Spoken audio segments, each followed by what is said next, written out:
తట్టెలో కాసింత గడ్డి వేసి దాంట్లో గుడ్లను వేసి కోడిని పొదిగిస్తే 21 రోజులకు కోడి పిల్లలు బయటకొస్తాయి. ఇది తరతరాలుగా మనం చూస్తున్నది.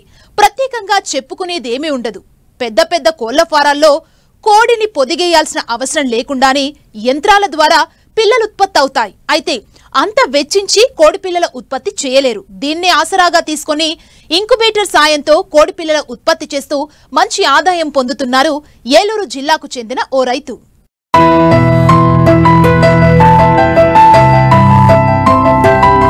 వ్యవసాయంలో పెరిగిన పెట్టుబడులు, తగ్గుతున్న దిగుబడులకు తోడు మార్కెట్లో గిట్టుబాటు ధర రావడం లేదు. దీంతో రైతులు ప్రత్యామ్నాయ మార్గాలను వెతుక్కుంటున్నారు. ఈ కోవలోనే ఏలూరు జిల్లా దెందులూరు మండలం రామారావుగూడెం గ్రామానికి చెందిన రైతు పుల్లా సత్యనారాయణ వ్యవసాయానికి అనుబంధంగా నాటుకోడి పిల్లల ఉత్పత్తిని చేపట్టారు. ఇందుకోసం 1500 పిల్ల ఉత్పత్తి కెపాసిటీ కలిగిన ఇంక్యుబేటర్ ను 5 లక్షలకు కొనుగోలు చేశారు. తన ఇంటి వద్దే ఉంచి తన కోళ్లు పెట్టిన గుడ్లతో పాటు చుట్టుపక్కల గ్రామాల రైతులు తీసుకొచ్చిన నాటుకోడి గుడ్లను ఇంక్యుబేటర్లో పొదిగించి పిల్లలను ఉత్పత్తి చేస్తున్నారు. ఒక్కో కోడి పిల్ల ఉత్పత్తి కావాలంటే 21 రోజుల సమయం పడుతుంది. గుడ్ల జాతికి చెందిన ప్రతి పక్షి గుడ్డు పిల్లగా మార్చుతుంది ఈ ఇంక్యుబేటర్. అయితే ఒక్కొక్క పిల్ల ఉత్పత్తికి 15 రూపాయల ఛార్జ్ చేస్తున్నారు. అంతేకాదు తాను సొంతంగా పిల్లల ఉత్పత్తి చేస్తూ వాటిని అమ్ముతూ కూడా మంచి లాభాలను ఆర్జిస్తున్నారు. వ్యవసాయం పని చేస్తానండి నేను. దాని వ్యవసాయంతో అనుకూలంగా ఇంక్యుబేటర్ కూడా పెట్టుకున్నానండి. నేను నలుగురిని సంప్రదించి ఇవి కూడా బాగుంటాయి, బయట నుంచి చేపించామండి నేను పిల్లలు. మా కోళ్ళు దొడ్డు కూడా ఉందండి. ఆ బయట నుంచి ఎందుకంటే నేనే సొంతంగా పెట్టి బయటికి కూడా మావి కూడా చేపిస్తూ ఉంటామండి. ఎవరు వచ్చినా చేపిస్తామండి. తోటలో పెంచుకుని గుడ్లు పెట్టించి చేపిస్తామండి. బీడింగు, భీమవరం బీడింగు మామూలుగా ఎక్కడ బాగున్నాయి అనుకుంటే ఏ దొడ్లో ఉంటే ఆ దొడ్లో బీడింగ్ పుంజులు పెట్టలు కొనుక్కొచ్చి చేపిస్తూ ఉంటామండి. చేపించి బయటికి చేల్చిస్తామండి. మేము సొంతంగా కూడా పందాలు వేసుకుంటుంటామండి. ఎవరికన్నా కావాల్సిన సేల్స్ పర్పస్గా పిల్లలైనా పెట్టల పుంజులైనా ఏమైనా ఇస్తామండి. బయట నుంచి గుడ్లు తెచ్చినా మేము చేపించి పిల్లలు ఇస్తూ ఉంటామండి. పిల్ల వచ్చి పుట్టిన పిల్ల అయితే 500 అండి. కొంచెం పెరిగిందైతే వయసును బట్టి రేటు 1500, 2000 అలా ఉంటాయండి. ఎక్కువ చిన్నపిల్లలు ఏమంటే పెద్దవి ఇస్తూ ఉంటామండి. పెద్ద తయారైన కోళ్ళే ఎక్కువ అమ్ముతూ ఉంటాం. పిల్లలు తక్కువ మంది తెలిసిన వాళ్ళు ఉంటే ఇస్తామండి. ఇంక్యుబేటర్ ప్రాసెస్ మామూలుగా ఇది ఇంక్యుబేటర్ మేము హైదరాబాద్ నుంచి తీసుకొచ్చామండి.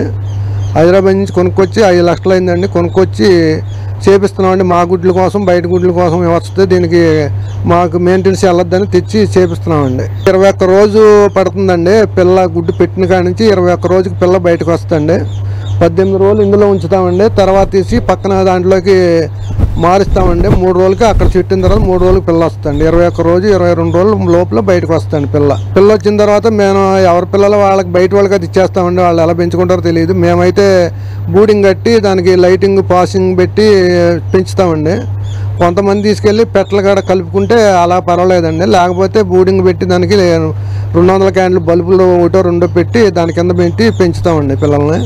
ఒక 15 రోజులు 10 రోజులు లైట్ ఉండాలండి. ఆ తర్వాత తీసి పెట్టల దగ్గరైనా మామూలుగా కలుపుకుని పెంచుకోవచ్చండి. వుడ్ పొదగేసి అంటే మనం తోటలో మేత పిల్లలు ఎప్పుడు పెడతా ఉంటాయి చేస్తూ ఉంటాయండి. అవి కరెక్ట్గా చెప్పలేమండి. మనం మేత అంటే ఎప్పుడు నెలకొచ్చి పెట్ట అయినా పుంజ అయినా నెలకొచ్చి ఒక 500 మేత తింటుందండి. తర్వాత పెరిగే కొంత మేత ఎక్కువ తీసుకుంటామండి. దాన్ని ఇంత తింటుందని చిన్నపిల్లలకి చెప్పలేమండి. పుట్టిన 6 రోజుల్లోపు మేము యాక్షన్ వేస్తామండి పిల్లలకి. ఆ తర్వాత మళ్ళీ గంబోరా ఫస్ట్ లసోటా వేస్తామండి. తర్వాత గంబోరా వేస్తామండి. 2 యాక్షన్లు కంపల్సరీగా వేస్తూ ఉంటామండి. 1 పోతాం అనేది సాధ్యమేనండి. ఎవరికైనా పోతూ ఉంటాయి.